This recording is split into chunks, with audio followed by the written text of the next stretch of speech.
మీరు ఎంత కష్టపడ్డా సక్సెస్ రావడం లేదని బాధపడుతున్నారా?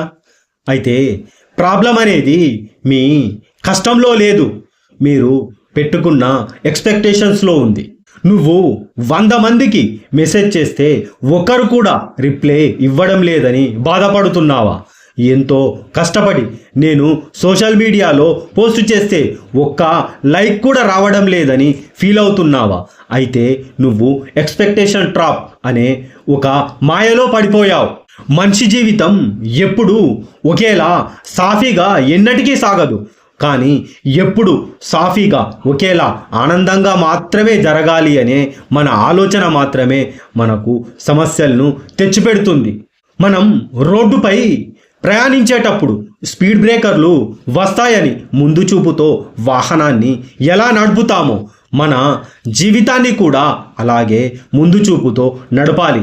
అక్కడక్కడ మనకు ఓటమి తప్పదని చెప్పి మనమే ముందు పాఠాన్ని నేర్చుకోవాలి.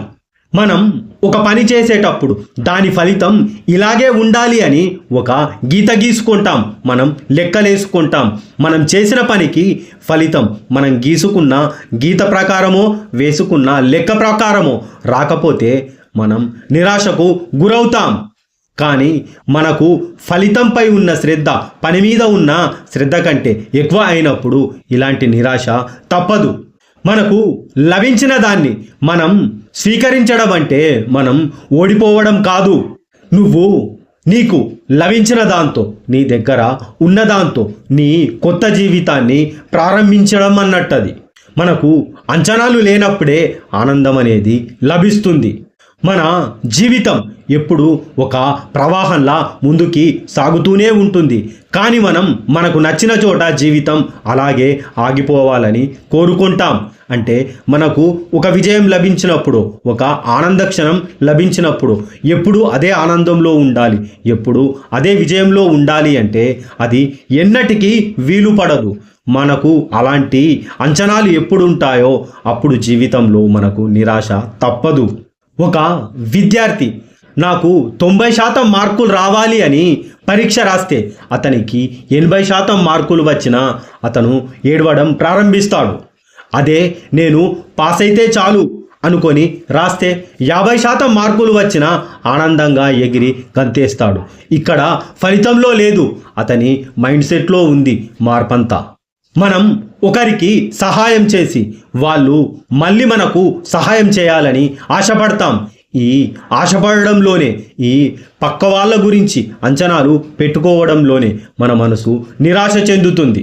అక్కడ విద్యార్థి నేను పరీక్షని రాశాను, నా పని అయిపోయింది, ఇక్కడ మనమైన నేను ఒకరికి సహాయం చేశాను, నా బాధ్యత తీరిపోయింది అని అంతటితో ఆ విషయాన్ని వదిలేస్తే మన జీవితం సాఫీగా సాగుతుంది. ఎటువంటి నిరాశ ఉండదు, ఎటువంటి సమస్య ఉండదు. ఇక్కడ మనం గుర్తుంచుకోవాల్సింది ఏంటి అంటే మనకు మన ప్రయత్నం మీద మాత్రమే కంట్రోల్ ఉంటుంది. ఫలితం అనేది మనం ఆశించినట్టు రావచ్చు, రాకపోవచ్చు. కాబట్టి ఫలితాన్ని వదిలేసి నీ ప్రయాణాన్ని ప్రేమించు.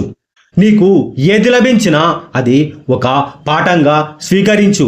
అప్పుడు నిన్ను ఏ నిరాశ ఏమీ చెయ్యలేదు. ఇక్కడ మనం చెప్పుకునేది మనం నిరాశ చెందవద్దని కాదు. మనిషి నిరాశ చెందడం సహజం, కానీ ఆ నిరాశకి కారణాన్ని వెతకమని చెప్తున్నాను.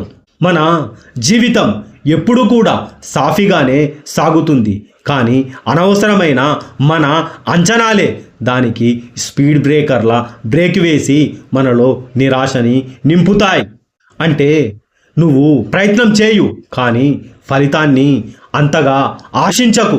అంటే ఫలితం ఇలాగే ఉండాలి, నేను ఆశించింది ఇలాగే జరగాలి అని నువ్వు పట్టుబడితే నీకు సమస్య తప్పదు, నీకు నిరాశ తప్పదు. ఈ ప్రపంచం నువ్వు ఆశించినట్టు ఎన్నటికీ మారదు, కానీ నువ్వు నీకు లభించిన దాన్ని స్వీకరించే విధానం, నువ్వు ఈ ప్రపంచాన్ని చూసే విధానం మారితే నీకు ఈ ప్రపంచం మారినట్టుగా అనిపిస్తుంది. అయినా నీ లైఫ్ గ్రాఫ్ ఎప్పుడు పైకే వెళ్ళాలని రూలేం లేదు. అది పడుతూ లేస్తేనే అందం, ఆనందం. నువ్వు గెలిస్తే సంతోషించు, ఓడిపోతే నేర్చుకో. కానీ ఇది జరగలేదు అని నిరాశ చెందకు, కృంగిపోకు. ఎందుకంటే జీవితం నువ్వు వేసుకున్న ప్లాన్ ప్రకారం సాగదు. నీకు ఏది అవసరమో దాని ప్రకారమే నడుస్తుంది. అది ప్రకృతి నియమం.